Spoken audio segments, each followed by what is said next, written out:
வணக்கம். போன வீடியோவில் நீங்கள் பார்த்துருப்பீங்க, இந்தியா அணி பற்றி நாங்கள் பேசியிருந்தோம். ஆசிய கிண்ணத்துக்கான இந்திய அணியை தெரிவு செஞ்சது தொடர்பாக பேசியிருந்தோம். இந்த கலரை பார்த்தோன்னே உங்களுக்கு விளங்கியிருக்கும். பாகிஸ்தான் கலரில் பாகிஸ்தான் ஜேர்சி மாதிரியே. அப்படியா? அது எப்படியா இருக்கு? இல்லை, பாகிஸ்தான் கிட்டத்தட்ட சில காலங்களில் இப்படி ஒரு கிட்டத்தட்ட இது மாதிரி அந்த ஒரு ப்ராக்டிஸுக்கு போட்டுவாங்க. ஒரு பச்சை நீலம் கலந்த ஜேர்சி எல்லாம் போடுவாங்க. நாங்கள் இன்றைக்கி ஆசிய கிண்ணத்தினுடைய பாகிஸ்தான் அணியினுடைய பேர் விவரம்படியாக இருக்கு. இதில் நிறைய விமர்சனங்களும் இப்போ வந்திருக்கு. இந்த அணியை பற்றி நிறைய நல்ல விஷயங்களும் பேசப்படுது. ஒரு சிறந்த அணி என்று பேசப்படுது. இதெல்லாம் ஒரு அணியா அப்படின்னு பேசப்படுது. இதெல்லாத்தையும் நாங்கள் இந்த பார்க்க போகிறோம். யாரெல்லாம் உள்வாங்கப்பட்டிருக்காங்க, யாரெல்லாம் வெளியே அனுப்பியிருக்காங்க, எப்படியான அணியை பாகிஸ்தான் கிரிக்கெட் சபை தெரிவு செஞ்சிருக்கு அப்படின்றத பார்க்க போகிறோம். இறுதியாக மேற்கிந்திய தீவுகளில் பாகிஸ்தான் விளையாடியது. அங்கே ஒரு தொடர் தோல்வியினை சந்தித்துக் கொண்டார்கள். இறுதியாக நடந்த போட்டியில வெற்றி பெற்றிருக்கிறாங்க. புதிய வீரர்கள் தான் அடித்து வெற்றியினையும் பெற்றுக் கொடுத்திருக்கின்றனர். அறிவிக்கப்பட்டிருக்கின்ற அணி சந்துரு புதிய அணி, இந்திய அணியை போலவே கிட்டத்தட்ட புதிய அணி. ஆனால் இளவயது அணி என்று இதை சொல்ல முடியாது. அதாவது புதியவர்களும் கொஞ்சம் வயதானவர்களாகத்தான் தென்படுகின்றார்கள். அதாவது 30 வயதுகளை அண்மித்த வீரர்கள் தான் தெரிவு செய்யப்பட்டிருக்கிறார்கள். 28, 29, 30 வயசுல தான் வீரர்கள் தெரிவு செய்யப்பட்டிருக்கின்றார்கள். நம்ம அணி, நம்ம இலங்கை அணி மாதிரி தான். புதியவர்கள் அப்படின்னு சொல்லிட்டு ஒரு 32 வயசுக்காரன் அறிமுகப்படுத்துறது. அவன் 17 வயசுல இருந்து கிளப்ல எல்லாம் விளையாடிப்பான், பின்வரிசையில் இருந்திருப்பான். அவனை விட மாட்டான். ஏன்னா சின்ன வயசுல அவனுக்கு அவர் 30 வயசு புதியவர் அப்படின்னு சொல்லி அறிமுகப்படுத்துவாங்க. அந்த நிலைமை தான் பாகிஸ்தான் அணிக்கு நடந்திருக்கு. இல்ல, இதுதான் எனக்கு என்னன்னா, பாகிஸ்தான்ல இப்படியா? பாகிஸ்தான் தான் பொதுவாக சிறியவர்களை அறிமுகப்படுத்துவது அதிகம். பாபர் அசாம் மிக சின்ன வயசுல விளையாட வந்தவர். முகமது ரிஸ்வான், இவர் எல்லாத்தையும் ஷாஹித் அஃப்ரிடி 16 வயதிலேயே விளையாட வந்து முதலாவது போட்டியிலேயே அடித்து நொறுக்கி சதம் சாதனையை நிகழ்த்தியவர். அவருடைய வயசு இந்த வரையும் பிரச்சனை என்று வர சொல்றாங்க. அது அவர் வந்து வயசு விளையாட கொடுத்தார் அப்படின்னு சொல்லி ஒரு சர்ச்சை ஒன்று இருக்கு. மேற்கிந்திய தீவுகளில் இறுதியாக விளையாடிய அணியை சொல்லிவிட்டு இப்பொழுது அறிவிக்கப்பட்ட அணியையும் சொன்னால் அவர்கள் எல்லாரும் இருக்காங்களா இல்லையா என்றதை நாங்கள் டிசைட் பண்ணிக்கொள்ளலாம். அந்த போட்டியில் ஆரம்ப துடுப்பாட்ட வீரர்கள் 2 தான் வெற்றி பெற செய்தார்கள். இருவரும் அணியில் இருக்கின்றார்கள். சிறப்பான முறையில் ஓட்டங்களை அவர்கள் பெற்றுக் கொடுத்திருக்கின்றார்கள். இதில் ஜைப்சதா ஃபர்கான், இவர் நிச்சயமான அதிரடியான ஆரம்ப துடுப்பாட்ட வீரர். இவர் அணியில் இருக்கின்றார். அதே போன்று சைம் அயூப், இவரும் அதிரடியாக துடுப்பெடுத்தாடி ஓட்டங்களை பெற்றுக் கொடுத்திருக்கின்றார்கள். மேற்கிந்திய தீவு விளையாடியவர்கள் ஆசிய கிண்ணத்தில் அறிவிக்கப்பட்டிருக்கின்றார்கள். அந்த இறுதிப் போட்டியில் விளையாடியவர்கள் அநேகமாக அணியில் இருக்கின்றார்கள். ஹசன் நவாஸ், முகமது ஹாரிஸ், குஷ்தில் ஷா, ஃபஹீம் அஷ்ரப், சல்மான் ஆகா. இவர் தான் இப்பொழுது இந்த தொடருக்கு அணியின் தலைவராக இருக்கின்றார். இவர் பற்றி நிறைய பேச இருக்கு. நாங்கள் மீண்டும் முகமது நவாஸ், ஹசன் அலி, ஹாரிஸ் ராஃப், ஷுஃபியான் முகீம், இவர்கள் தான் இந்த மேற்கிந்திய தீவுகள் தொடரில் விளையாடிய வீரர்கள்.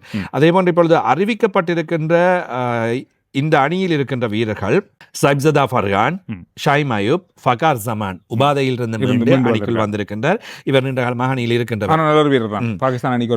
முகமது ஹாரிஸ் விக்கெட் காப்பாளர், சல்மான் ஆகா அணியின் தலைவர், ஹசன் நவாஸ், குஷ்தில் ஷா, ஃபஹீம் அஷ்ரப், ஹுசைன் தலாத், முகமது நவாஸ், அபார் அகமது, ஷுஃபியான் முகீம், ஷாயின் ஷா அஃப்ரிடி இவர் மீண்டும் அணிக்குள் அழைக்கப்பட்டிருக்கின்றார். மேற்கிந்திய தொடரில் இவர் இருக்கவில்லை.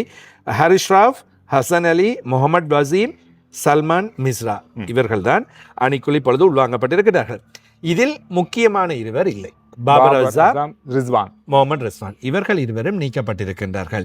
இதில் சந்துரு பாபர் அசாம் நீக்கப்பட்டதற்கான காரணம் என்ன காரணம் சொல்லப்பட்டிருக்கின்றது. அணியின் பயிற்றுவிப்பாளரும் ஊடக சந்திப்பில் சொல்லியிருக்கின்றார்.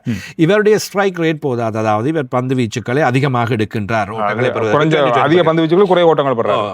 அந்த விஷயத்தை சொல்லி இருக்கின்றார். எனவே அதே போன்று இவருடைய சில துடுப்பாட்ட பிரிவுகள், சுழல் பந்து வீச்சாளர்களுக்கு துடுப்படுத்தாடுவது போதாமல் இருக்கின்றது. இப்படி இவர் மீது சில குற்றச்சாட்டுகள், அவற்றை அவர் இம்ப்ரூவ் செய்து கொண்டு வந்தால் மீண்டும் 2020 அணியில இடம் கிடைக்கும் பாபர் அசாமுக்கு என்று சொல்லப்படுகின்றது. பாபர் அசாம் வந்து உலகின் தலை சிறந்த துடுப்பாட்ட வீரர்களில் ஒருவர். விராட் கோலிக்கு ஒப்பிடப்பட்டவர். எனவே அதே போன்று சமகாலத்தில் விளையாடுகின்றவர்களில் மிக திறமையான வீரராகவும் சொல்லப்பட்டவர். எனவே அணித்தலைவராகவும் இருந்தவர். இவருக்கும் இப்பொழுது 30 வயது தான். இப்ப வந்திருக்கவங்களுக்கு 30 வயசு. புதுசா வந்தவங்களுக்கு இவருக்கு பதிலா அணி தலைவரா வந்திருக்கவருக்கும் அவருக்கு 30 வயது தான். அவருக்கு 31 வயது. அப்ப இப்படியான விஷயங்கள் தான் இருக்கின்றது. 128 2020 போட்டிகளில் சர்வதேச போட்டிகள் விளையாடி இருக்கின்றார் பாபர் அசாம். இது பெரிய அனுபவம். அதே போன்று இவர் 4223 ஓட்டங்களை 129.222 ஸ்ட்ரைக் ரேட்டில் பெற்றிருக்கிறார். அப்படி ஓகே. இப்போ புதுசா பாபர் அசாமுக்கு பதிலாக கொண்டு வந்து இருக்கிற நிலைமை அவரை பற்றியும் பாருங்க. அவரை சொல்லுங்க. 3 போட்டிகள் 3 சதமும் 36 சதமும் அடித்தவர் பாபர் அசாம். முகமது ரிஸ்வானை பற்றி பேசிட்டு நாங்க அகா சல்மான் பற்றி பார்க்கலாம். மிக உயரிய 2020 போட்டிகளின் சராசரியை கொண்டிருக்கின்ற ஒருவர். சராசரி என்றால் 47.41. 47 என்பது ஒரு ஒரு நாள் சதவீத போட்டிகளில் டெஸ்ட் போட்டிகளில் பெறக்கூடிய நல்ல ஓட்ட எண்ணிக்கையான சராசரி. 30 என்பதே 2020 போட்டிகளில் பெரிய சராசரி. இவர் 47 வைத்திருக்கின்றார். இவர் 106 போட்டிகளில் 3414 ஓட்டங்களை பெற்றிருக்கின்றார். இதில் ஒரு சதமும் 30 அரைச்சதங்களும் இருக்கின்றன முகமது ரிஸ்வானுக்கு. எனவே இவரை ஏன் இப்பொழுது நீக்கி இருக்கின்றீர்கள்? 33 வயசு இவருக்கு. அவ்வளவு பெரிய வயது என்று சொல்லிவிட முடியாது.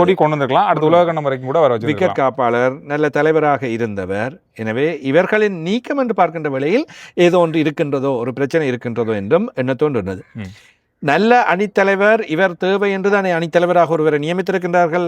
இவர் விளையாடி இருக்கின்ற போட்டிகள் 20, 380 தான் இவர் அடிச்சிருக்கிற மொத்த 20 போட்டியிலேயே 27.14 தான் சராசரி. 328 போல்ல 380 ரன், அதாவது 115.85 தான் சராசரி. பாபர் அசாமோட குறைவா இருக்கு. ஒரு நாள் சதேச போட்டிகள்லயே இப்ப இந்த ஸ்ட்ரைக் ரேட்டை பார்த்தா சில வேலை சிரிப்பாங்க. அப்ப இவருக்கு 2020லயே அந்த ஸ்ட்ரைக் ரேட் இல்ல. ஆனா இவர் நல்ல சொல்லி வச்சிருக்காங்க. பாபர் அசாம், முகமது ரிஸ்வான் சரியில்லைன்னு வழியால போட்டிருக்காங்க. அப்ப ஆசிய கிண்ணத்துல இவர்கள் இல்லை என்பது உலக கிண்ணத்துக்கும் இல்லை என்பது தென்படுகின்றது. பாபர் அசாம், முகமது ரிஸ்வான் இல்லை, உலக கிண்ணத்துக்கும் இல்லைன்னா இனி நீங்க காணும் போயிட்டு வாங்க, டெஸ்டையும் ஒரு நாள் சதேச போட்டிகளையும் நீங்க பார்த்து கொண்டிருங்க என்ற மாதிரி ஒரு விளையாடுங்களா விளையாடுங்கள் பார்த்துக் கொள்ளுங்கள் என்றது. ஓகே, இனியும் தான் மற்றவங்கள நீங்க பார்த்து கொண்டிருங்க. சரி, இப்ப இப்படியான ஒரு அறிவிப்பு தான் அங்கிருந்து வந்திருக்கின்றது. எனவே மேற்கிந்திய தீவுகளோடு நான் ஏற்கனவே சொன்னது போன்று அறிவிக்கப்பட்டுள்ள ஏனைய வீரர்கள் உண்மையில் பலமானவர்கள். என்னை பொறுத்தவரை அகா சல்மானின் அணித்தலைமை பொறுப்பு தேவைதானா? அவரை கொஞ்சம் வெளியால போட்டுட்டு வேற அந்த புதுசா வந்தபடி எங்களுக்குள்ளே அல்லது முகமது ஹாரிஸ் போன்ற விக்கெட் காப்பாளர் போன்றவர்களும் அனுபவம் வாய்ந்த வீரர்கள். ஃபகாஸ் ஜமான் இருக்கின்றார். எனவே புதியவர்களை நீங்கள் மாற்ற முனைகின்ற வேளையில் அவர்களை அணித்தலைவராகவும் மாற்றி இருக்கலாம். ஆனால் அகா சல்மானுக்கு அணித்தலைமை பொறுப்பை கொடுத்திருக்கின்றார்கள் என்றால் தெரிவுக்குழுவின் தலைவர் அக்யூப் ஜாவித், அவர் முன்னாள் வீரர், ஒரு தலை சிறந்த பந்து வீச்சாளர். அவருக்கும் இந்த விஷயங்கள் தெரியாமல் போயிருக்காது. சில வேளைகளில் இவர் 20 போட்டிகள்லாம் விளையாடி இருக்கின்றார். இவருடைய திறமை இன்னும் இருக்கின்றது, இவரால் பிரகாசிக்க முடியாமல் போயிருக்கின்றது. இனி தலைவராக இருந்து பிரகாசிப்பார்னு யோசிச்சாங்களோ தெரியல. அடுத்த கட்டத்துக்கு கொண்டு போறதுக்கான அணியா இது இருக்கலாம் இல்ல? அப்படியான தெரிவுகளுக்காகத்தான் சில வேளைகள் நீக்கலாம். சரி, காணும் இவர்கள். மற்றது சந்திர, இப்பொழுது புதிய வீரர்கள் வருகின்றார்கள், இளவயது வீரர்களும் இருக்கின்றார்கள். இவர்களையும் வைத்துக் கொண்டு இவர்கள் 2 பேருமே அணித்தலைவர் பொறுப்பு இல்லை. எனவே புதிதவர்களுக்கு, இப்ப அகா சல்மான் போன்றவர்களுக்கு இவர்களை கட்டி மேய்ப்பது கஷ்டமாக போய்விடும். இவருக்கு ஏற்ற மாதிரி அணியை தடை செய்து ஒரு புதிய தலைவரை மாத்தி விட்டுருக்காங்க. தோனி எடுத்த காலத்தில் மெதுமெதுமாக ஒரு தடவை வெளியே வெளியே அனுப்பினது, வெளியால் அனுப்பினது, அப்படி யாரும் போய் சரி வர மாட்டாங்களோ மெதுமெதுவாக வெளியால் அனுப்புவது, அந்த மாதிரி ஒரு செட்டப்பாகவும் இருக்கலாம். எனவே அணி அடுத்த கட்டத்தை நோக்கி நகர வேண்டுமாக இருந்தால் அல்லது முன்னோக்கி செல்ல வேண்டும் என்று எதிர்பார்த்தால் சில வேளைகளில் இவ்வாறான செயல்பாடுகளையும் செய்வது முக்கியம். என்னை பொறுத்தவரையிலும் இந்த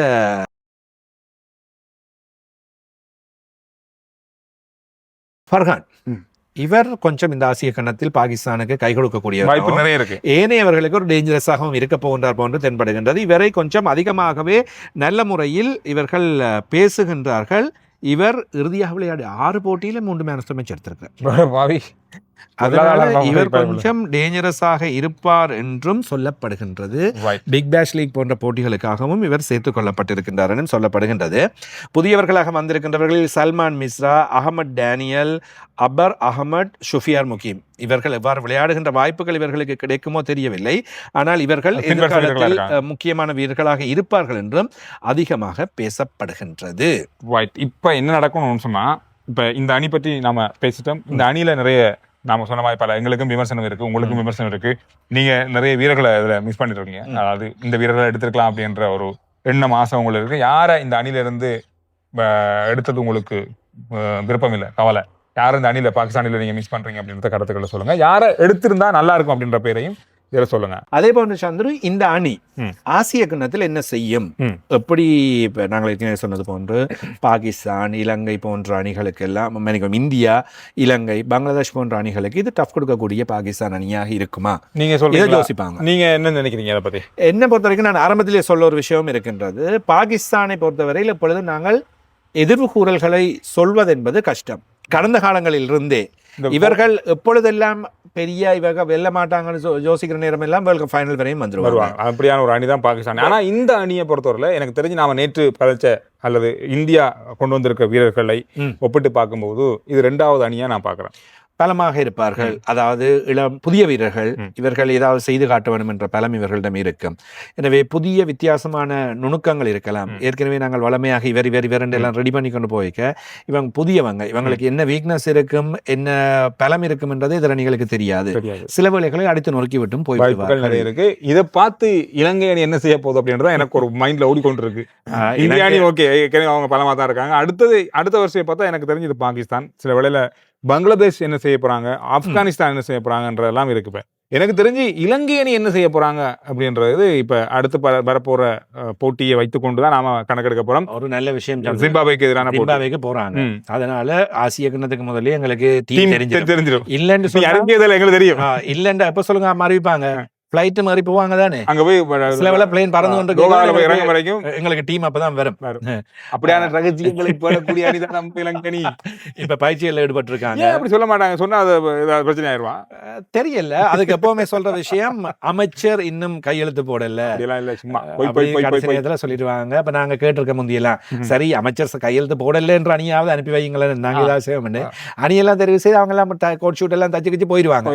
அதுக்கு பிறகுதான் சொல்லுவாங்க இவங்களை தான் தெரிவு செய்திருக்கோம். இந்த மாதிரி நிறைய விஷயம் இருக்கு. பாகிஸ்தான் இப்ப பயிற்சியில எடுத்துக்கொண்டிருக்காங்க. இன்றைக்கு நாங்கள் இந்த பதிவை செய்து கொண்டிருக்கிற நேரத்துல லசித் மாலிங்க கூப்பிட்டு கொஞ்சம் ஆலோசனைகள் பெற்றிருக்காங்க. வேகப்பந்து வீச்சாளருக்கான பயிற்சிகள் 2020 ஒரு குழாமன்ற தெரிவு செய்து பயிற்சிகள் எல்லாம் ஈடுபட்டு கொண்டு இருக்கிறாங்க. அதனால ஏதோ ட்ரை பண்றாங்க, முயற்சி செய்யறாங்க இருக்கு. பாகிஸ்தான் அணியை பத்தி நீங்க சொல்லும் போது எனக்கு மைண்ட்ல ஓடிக்கொண்டிருந்த ஒரு விஷயம், நான் ஒரு தடவை பாகிஸ்தான் போனேன். ஒரு 1.5 வருஷம் முதல்ல போயிருந்தேன். ஒரு விடுமுறை நாள் உண்டு. நான் காலையில எழுப்பி பார்த்தா அங்க அது விடுமுறையான்றது எனக்கு முதல்ல தெரியாது. ஒரு கிழமை நல்ல ஒரு விடுமுறை. அண்டு பாகிஸ்தானுடைய நாட்டுல மாசம் அந்த மாதிரி ஏதோ ஒரு விடுமுறை. நான் நினைக்கிறேன் பாகிஸ்தானுடைய ஒரு அந்த பாகிஸ்தான் அந்த தோற்றுவிட்ட ஒரு நாள் இந்த மாதிரி ஏதோ ஒரு விடுமுறை உண்டு. இப்போ எல்லா இடமுமே விடுமுறை இருக்கு. சரின்னு சொல்லிட்டு நான் மைதானம் அந்த இடத்துக்கு போனா ஒரே பனி மூட்டம். காலையில 9:30 மணி பனி கொட்டுது, பனி மூட்டம். இங்க பார்த்தா ஒரு பெரிய திடல் மாதிரி வெளியில மைதானத்துக்கு வெளியே கராச்சி அவ்வளவு இளைஞர்கள் வந்து அந்த குளிர்ல கிரிக்கெட் விளையாடுறாங்க. ஒரு 5 பேர் 6 பேர் வீதியில விளையாட, ஊர்ல விளையாடும் அந்த மாதிரி. சரி ஓகே, அதை வீடியோ ஷூட் பண்ணிட்டு ஒரு பக்கத்துல நடந்து வரேன். ஒரு சின்ன ஓட, அதுக்குள்ள இந்த குட்டி பொடியங்க எல்லாமே சேர்ந்து இந்த தென்னை மட்டையை வச்சு விளையாடுறாங்க, கிரிக்கெட் விளையாடுறாங்க. தென்னை மட்டை வச்சு பேப்பர் வால் வச்சு விளையாடுறாங்க. இதெல்லாம் பார்க்கும்போது ஊர்ல நம்ம பார்த்த மாதிரி இருந்துச்சு. சரி என்று இன்னொரு பக்கமா ஆட்டோ எடுத்துட்டு நான் இன்னொரு பக்கமா போய்கிட்டு இருக்கும் போது ஒரு பெரிய மைதானம். சரியா, பெரிய மைதானத்துல நான் நினைக்கிறேன் ஒரு 50 கிரிக்கெட் மேட்ச்கள் ஒரே நேரத்தில் நடக்குது. அவ்வளவு பெரிய மைதானம், அவ்வளவு பெரிய இளைஞர்கள், சின்னவங்கல இருந்து பெரியவங்கல இருந்து. இந்த இடத்துல 2 விக்கெட், அதுல ஒரு மேட்ச் நடக்குது. அங்க 2 விக்கெட், அதுல ஒரு மேட்ச் நடக்குது. கிட்டத்தட்ட 50க்கு மேல இருக்கு. இந்த மாதிரி கிரிக்கெட்டுக்கு மிக பெரிய முக்கியத்துவம் கொடுக்குற ஒரு நாடுகள்ல உண்டு பாகிஸ்தான். விராட் கோலி. ஓ, பாகிஸ்தான் பாபர் அஸ்லம், ரிஸ்வான். ஓ ரிஸ்வான். Okay okay okay.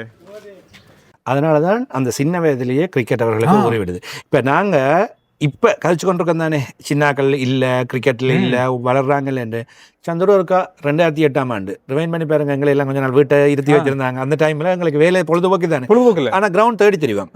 இப்ப நீங்க எங்க போனீங்கன்றாலும் விளையாடுறதுக்கு தாராளமா யாருமே வராது. இதே மாதிரி 2000ஆம் ஆண்டுகள்ல கூடுதலாக வவுனியால இருந்து திருவோணமலைக்கு எல்லாம் போட்டிகள் போய்க்க, திருவோணமலை முத்தவழின்னு சொல்லுவாங்க.